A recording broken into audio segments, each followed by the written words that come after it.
Hello and welcome to Croppie Coffee, where we explore the unexplained and uncover the truth behind some of the world's most mysterious phenomena, crop circles.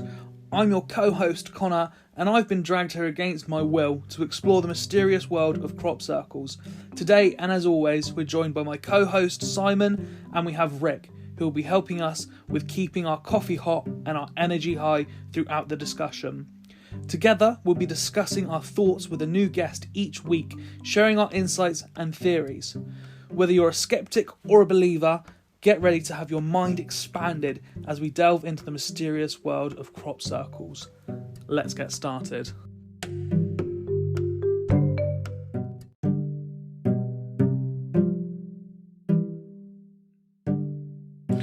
Our special guest with us today, crop circle enthusiast, Polly Carson. She is here with us today to share her insights and theories about these mysterious phenomena.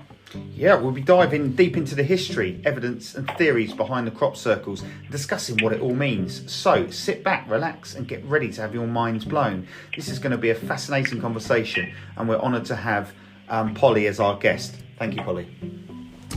So let's dive straight in. Polly, my first question is for us to get to know you and, of course, the listeners as well. Could you please tell us about your background and how you became interested in crop circles? Okay, well, it was kind of forced on me, really. I was with my husband farming a farm in a village called Alton Barnes in Wiltshire. And all of a sudden, overnight, we had this amazing phenomena. It was the first crop circle ever that wasn't a circle. It had straight lines. And on that night, less than half a mile away, another formation occurred. The other formation on our neighbour's farm, he didn't really want anybody to look at it. And but I did. I wanted people to see what had happened because, in a way, it was a bit like having Stonehenge in your back garden. It was so weird, and so yeah, I didn't do anything. It came to us, really. Wow, that's an interesting one, isn't it? Wow. What do you think the explanation was behind that? Where do you think it came from? Oh, well, I don't know. but I'll tell you now that having been involved with this phenomena for many, many years, I'm afraid hoaxing doesn't explain it. I know a lot of the hoaxers, and I know they can do amazing things. But that night, overnight, two incredible formations occurred within half a mile of each other. And I don't believe that anybody made them. Yeah.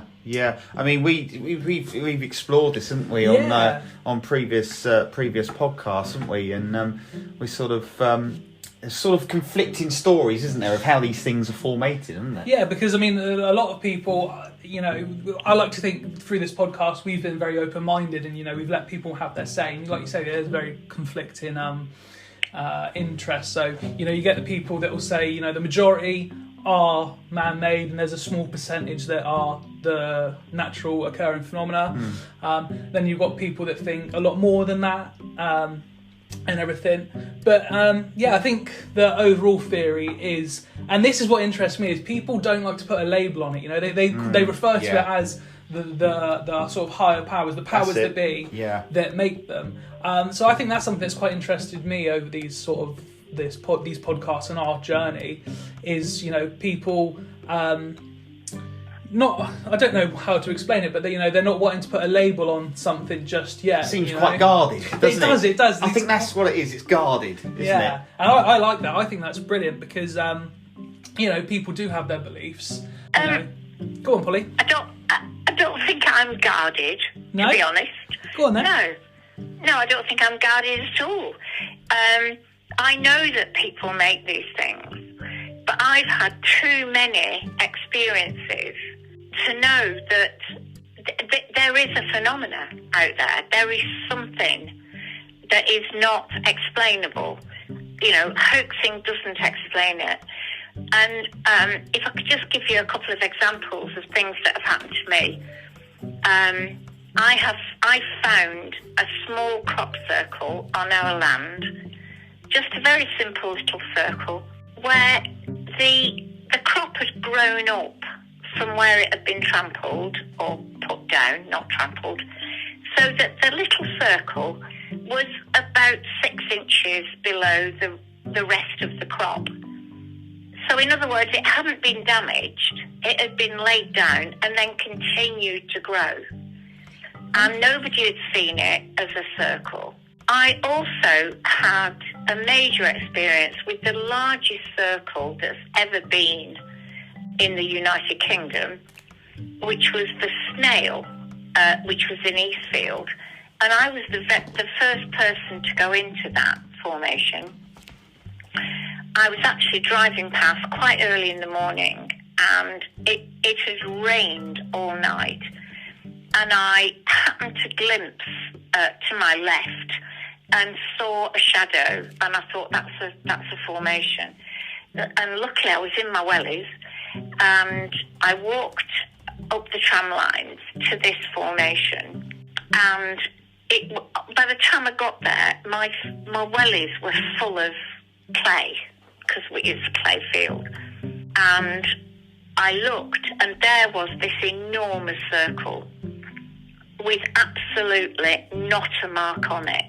So if somebody had walked and done that, by their feet, there would have been mud marks. And not only that, it was the time of year when the flag leaf of the wheat crop was covered in a white powder. It's called the bloom, and it's what you see on a plum, but it's a very thin layer. And if anybody had been in that formation, that bloom would have been destroyed. But in fact, what I saw was this massive circle, clean as a whistle, and the bloom absolutely intact. Wow. Wow. No, I don't know how you explain that. No, I mean we spoke. We're not going to give it away too much, but we spoke to somebody who makes crop circles, and I bet I know him or her. Very, very, very interesting guy, wasn't he? Yeah, and it was, Francesco Grazzi, Italian man.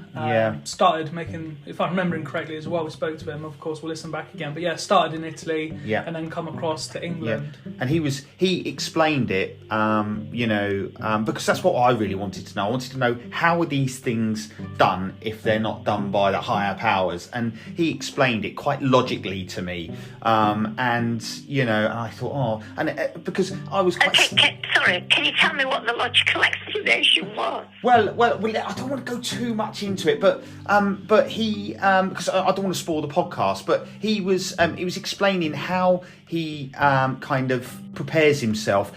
How he draws it out first, quite mathematically, and then he goes into the field and he knows exactly what he is going to do, how many people he needs for it, and it's kind of the equipment he uses. So that seemed very, very logical to me. But what didn't seem, what he couldn't answer me is that these crop circles, these phenomenons that are, people see in the morning, there's nothing there, and then later on they suddenly appear. We had one appear in 20 minutes. Wow, 20 minutes. Yeah, see, now that's unexplainable to me. Do you know what? This is what I love, because you're there giving the logical explanation, but then that pops up and it completely whips the tablecloth off, and we're back to the beginning. Yeah. Of, you can put as much logic into it as you like, but then straight away, that logic doesn't explain something appearing in 20 minutes. No, and see, now that's just thrown my mind. I mean, and also, we had a formation that appeared overnight, and it actually went from one side of a hill, a mound, to the other side. So from the air, it was a beautiful sunflower. But on the ground, there's no way you could ever have seen that. It went from one side of the hill to the other. As I say, all I can talk about is what I've seen. Yeah. And, you know, I understand that people do them. I really understand. But to me, hoaxing doesn't explain it all. It really doesn't. No. I've seen too many strange things. I've seen unexplained lights coming through my house. I've seen unexplained objects being out in the fields riding my horse. You know, I've seen too many things that don't explain, that you can't put down to people doing it. And with all the experience that you've seen with these, you know, these phenomena, have you ever gone into a crop circle and felt anything? Any forces there? Have you felt different inside the crop circle? Nothing like that at all? No, I'm about as psychic as a brick. But would you consider yourself a spiritual person at all? So if you did go... I definitely do consider myself a spiritual person. But I don't know. I think the fact I live here...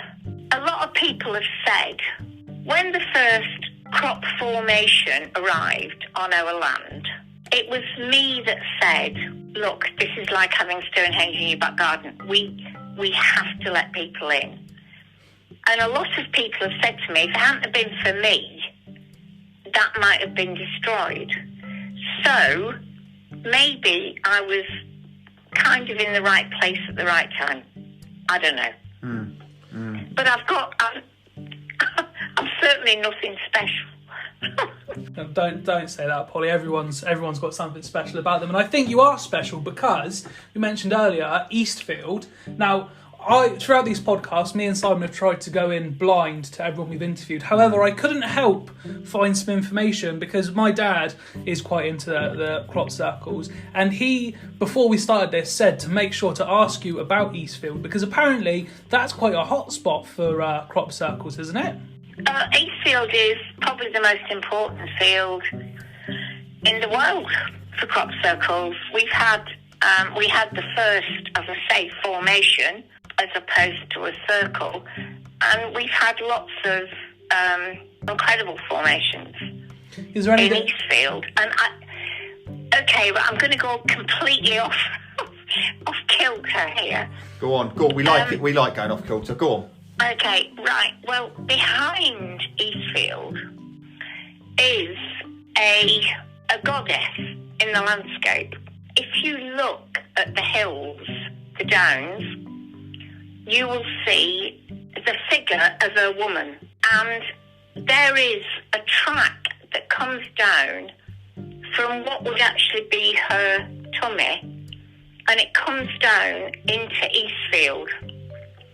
And archaeologists don't know why that track is there because it's too steep to actually walk down. But you can see it, and it's a track that comes down from a hill on the downs, and it comes down into Eastfield, and it's almost like an umbilical cord. So I'm going completely off track here, but that's why I believe that Eastfield is as important as it is. And I think that's quite justified. You know, if you've had these experiences, you know, where I consider myself a spiritual person as well. I'm not as spiritual as others, but, you know, I'm very open to believe. And I think that's something quite special, that if you with your own eyes have seen, you know, the figure, a physical thing, and you can believe that perhaps, you know, that path could lead to, you know, life. Because again, in these podcasts, you know, we've discussed with people and they believe that, you know, these crop circles could perhaps be messages from the powers that be. So in having a holistic view of the whole thing, you know, I think that's quite a justified reasoning to think that field is quite special. And I think a lot of people share the mindset that Eastfield is a special place to be. Yeah, and if you go and have a look, you know, I'm not making this up. If you go and have a look beyond Eastfield at the way the hills are organised. And in fact, Milt Hill has been enhanced. A nipple has been put on there by ancient people. So it actually really does. It really is a goddess in the landscape. And a lot of people believe that because of that, that's why people came to this area. And obviously pagans worship the goddess. And a lot of people believe that the goddess in the hills above Alton Barnes was the beginning of what then went on to be the whole temple of Avebury, with the Kennet West Barrow, which is the hag, Silbury Hill, which is the mother, and all to do with the goddess, worshipping from pagan times. And perhaps this area was the beginning of that. I mean, perhaps it's quite a beautiful thing, really, because that's something, that can be forgotten about crop circles, because, they are throughout history. I mean, the first one was what, 815? 815. 815. So they've been going out throughout human sort of recent history. So, of course, these stories of the pagans and the gods are going to relate to it all. I think it's beautiful. And I do as well. And they've continued, haven't they? So something, from 815 to now, they've continued. Okay, yes, they've become more technical, but they've still continued. And it is an amazing thing. I mean, what I have to ask, Polly, is when these formations are in your field, they just appear. What kind of impact does that have on the crop? It has quite a bad impact, unfortunately. Okay. Because once the crop is down, it can't be lifted. It can't be harvested. At any point. So whether that be man-made or... Well, unless, actually, whoever does the crop circles, whatever power it is, if the circles were left alone, they would grow again. But the fact is that people go in there and trample the crop. Yeah. And so that can't be picked up and harvested. So it does have a very detrimental effect on the harvest of that circle.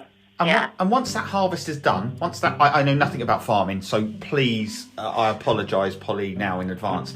But once that crop's been done, been cut down, etc., does it have a lasting impact in years later on that specific area? Yes, it does, because people going into it and trampling the grain down into the ground. Right. What happens the next year is that grain that has been trampled grows, and so there is an image of the crop circle left behind. Okay, because that's interesting. Because some people have said, that the powers to be, that if an area's been done by higher forces, then actually it never grows back the same. But what you're saying is possibly it's not necessarily what has done it; it's people going into the circle and further trampling it down. So okay. I believe that the initial impact on the crop, it does not harm the crop. And that's because I was telling you before that I've seen circles that have come up and have not been trampled on and have grown up and are just about 6 inches below the rest of the crop. But the reason that they don't grow and that that there is an imprint left is because people have walked in them. Yeah. So what's your standpoint on people visiting crop circles then? I mean, I think there's a middle ground of, visit them, but, respect it, go through the tram lines where there's not any crop. Is that sort of the standpoint you have, or do you think they should be fully explored to people's wills? Because obviously, now correct me if I'm wrong, you're married to a farmer, aren't you? And it's his his farm in the No, fields? I was. You right. was. So, sorry, I do apologise. But what is It's your okay. standpoint? He traded me in for a younger model. Oh, that. He's lost. He's lost. He's bloody lost, Polly. Thank you. Yeah, I think that crop circles should be appreciated by everybody. I really do. Having said that, obviously there is a loss to the farmer.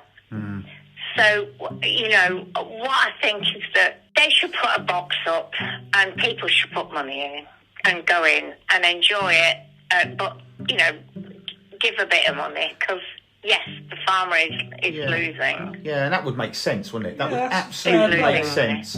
Yeah, that if you want to come and visit. And that's what some farmers, farmers do that. I mean, then you've got farmers who just, the minute they get a crop circle, they cut it out. No, do they? Because it's such a hassle, Yeah. to have so many members of the public coming. But I don't know. It's a real enigma. I don't believe that all of them are man-made. I really don't. I've seen too much to believe that there's a lot more going on than we know about. I mean, oh God, I ride a horse, and I was riding a horse one day up towards his field, and my horse stopped and looked to the left, and I so I followed her line of vision, and there was, over a field, a wheat field, a very dense black circle that was moving across the top of the crop. It lasted probably about 3 seconds, and I then got my horse to go on, but we both knew we'd seen something very, very strange. If I was thinking I was going to see a UFO, I would think it would be silver, not dense black. And I know that other people have seen these things as well. They're just dense black discs. And it's a UFO of some description, unidentified flying object. Yeah, it is interesting, isn't it? I love the thought of aliens. Like the reason I don't entertain the thought of aliens because I fully believe it. There's nothing to disprove about aliens. They certainly exist. Yeah. Like, of course they do. But you haven't seen one, Connor. No, well, you might be one. I don't know. Well, yeah, by the look of me, you'd think I am. Absolutely. Polly, I want to bring it back to the, you've been in lots of crops. You're married to a farmer. What about these nodes? I'm really interested to know about nodes. Now, people say blown nodes. They go on about blown nodes this and blown nodes that, and then we spoke to a very logical person. Everyone's logical on the Croppie Coffee, but we spoke to this guy that was saying, well, actually, these nodes.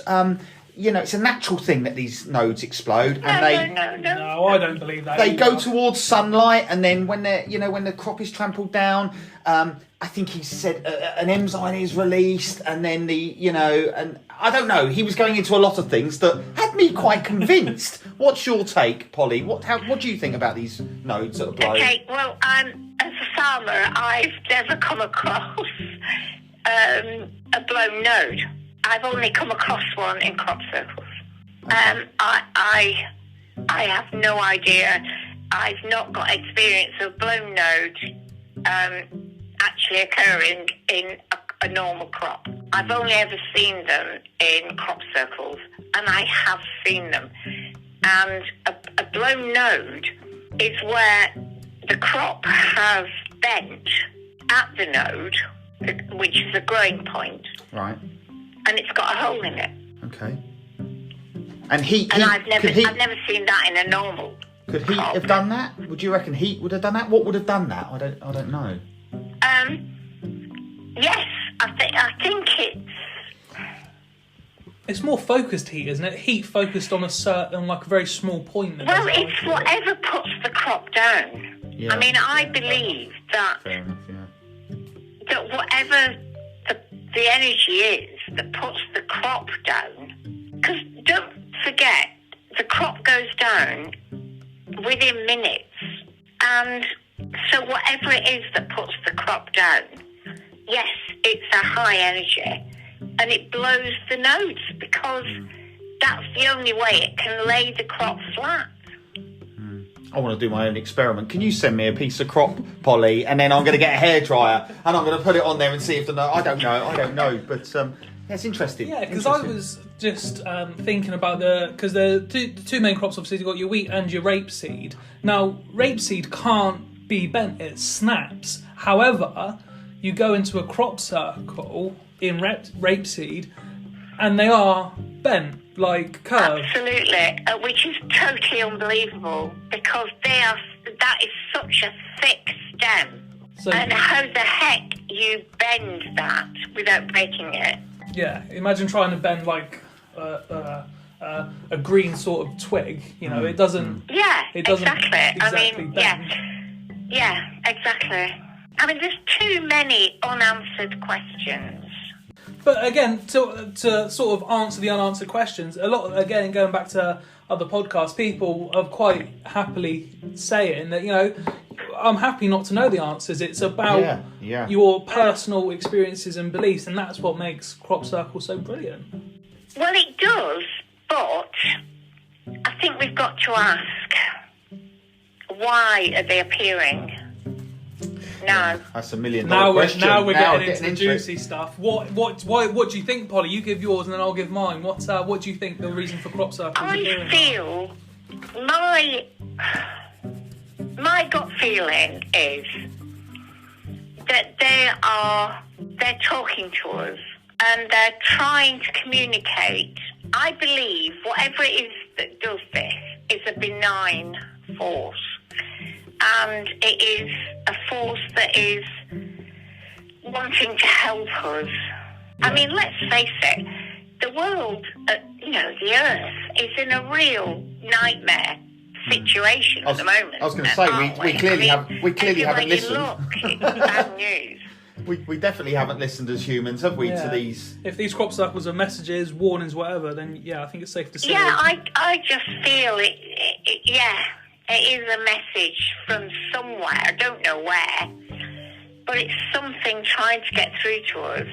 It's a benign force, and just saying, open your eyes, folks. I mean, that's my standpoint as well. I think their messages. I mean, I've said it before, but no matter how you look at it. I mean, we've got a laptop in front of us with pictures of. I've literally just typed in Eastfield crop circles, and we've got loads of pictures in front of us. And no matter what you believe, you can't deny that those are pieces of art. Okay. Art can be interpreted. Obviously, it's got its base meaning, which is what we're talking about here. You know, these crop circles could be messages.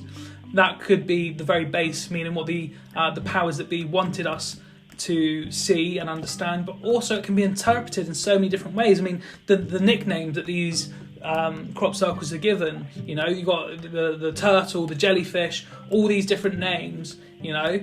I think from no matter what your standpoint is, these are bits of art, and art ultimately is a message. Look, all I know is, from all my experience, there's something going on. There is. You know, that's all I can say. There's something going on. And human activity doesn't explain it. It's and, that's as far as I've got, really. I don't know the answers. But I just know that there's something going on. I've seen too much that can't be explained. Looking back over these circles, I think earlier on you mentioned that.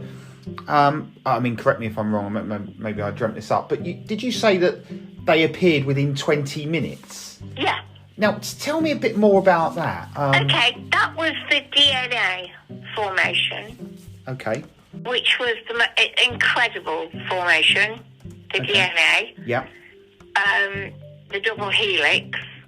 And we had somebody,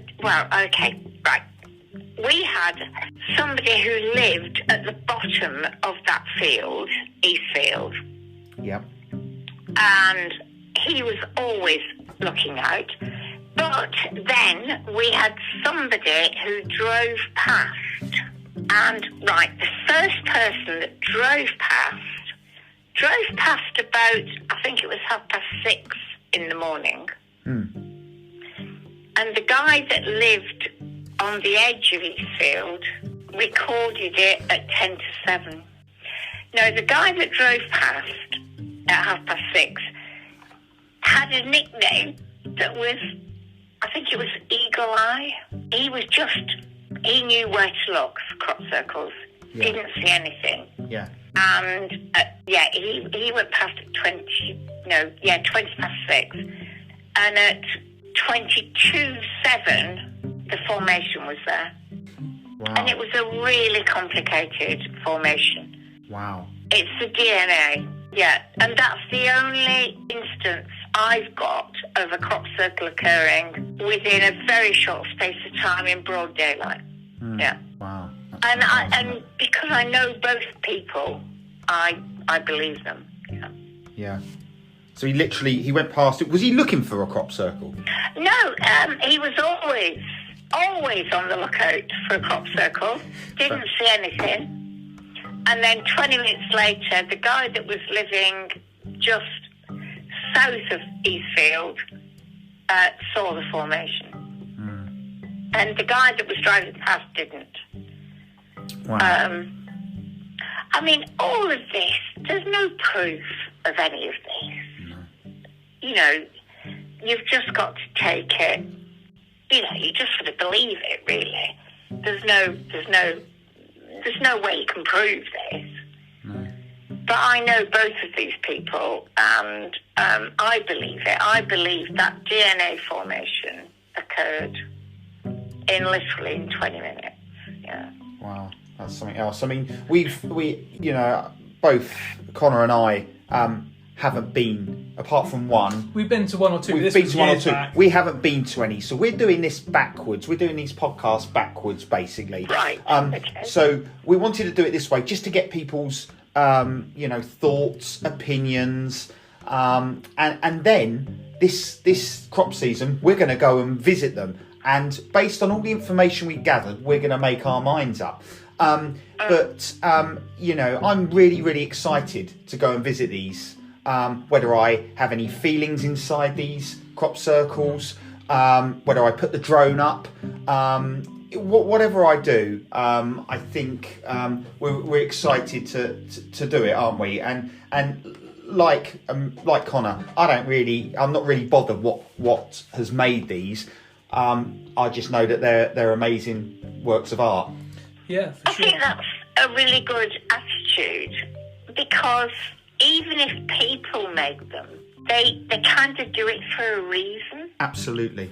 I mean, why would you go out and do that? What draws you to it? No one gets up in the morning and goes, "Do you know what? Exactly. Today I'm going to do a work of art in a crop field."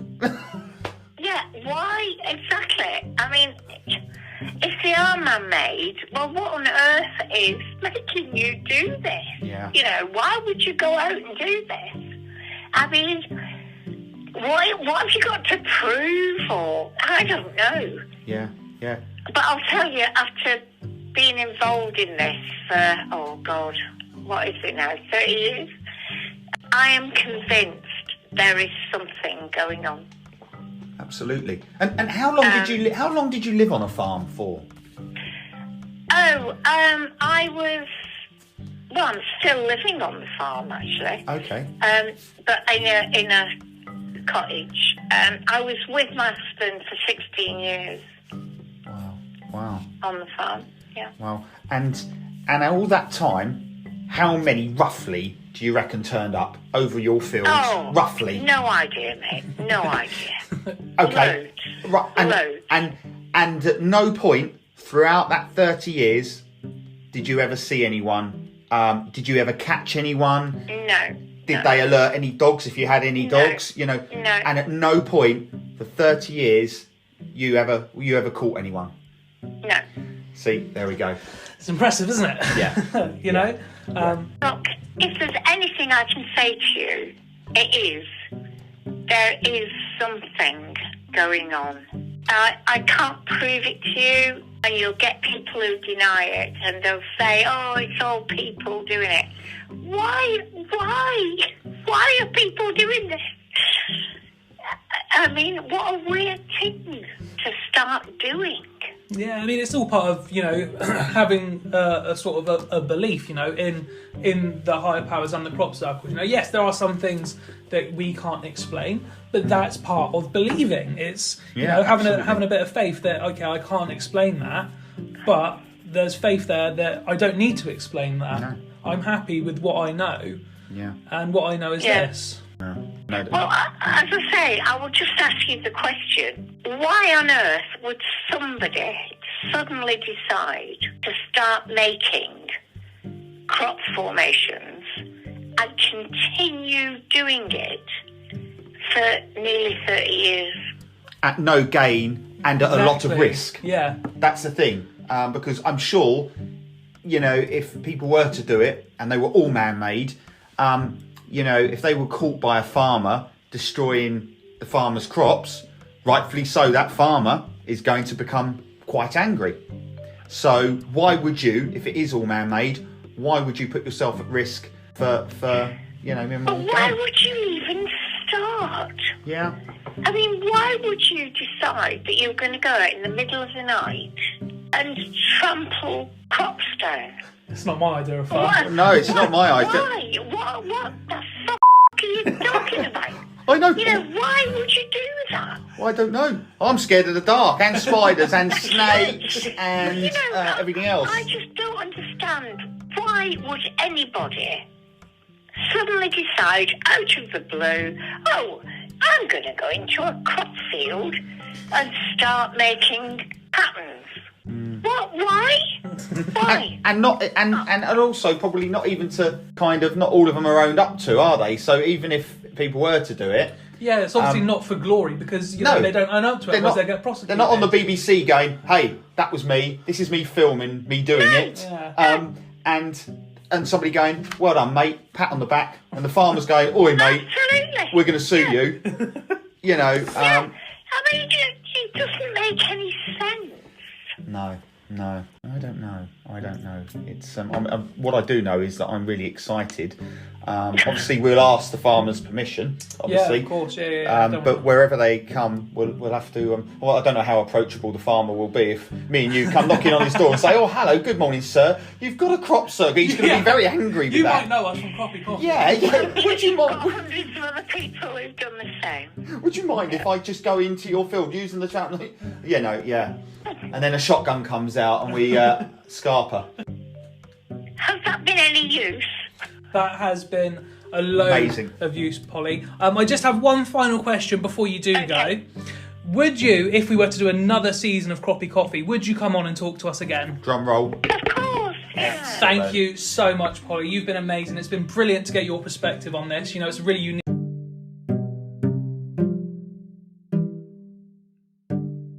Thanks for tuning in to Croppie Coffee. I hope you enjoyed our exploration into the mysterious world of crop circles. I have to say, this has been an enlightening experience for me, and I hope it was for you too. I'm still not entirely sure what to make of it all, but one thing is for certain. There's something peculiar about those circles in the fields. As always, I want to remind you that the views and opinions expressed in this podcast are solely mine, my co-hosts and my guests, and do not necessarily reflect those of the scientific community. Also, I want to give a special shout out to today's guest. They were a real pleasure to have on the show, and I couldn't have done it without them. And of course, a big thank you to Rick for keeping us caffeinated throughout the recording. Well, that's it from us, folks. Join us next time on Croppie Coffee as we continue to explore the unexplained and unearth the truth behind some of the world's most mysterious phenomena, crop circles. In the meantime, don't forget to question everything and always keep an open mind. Thank you for listening.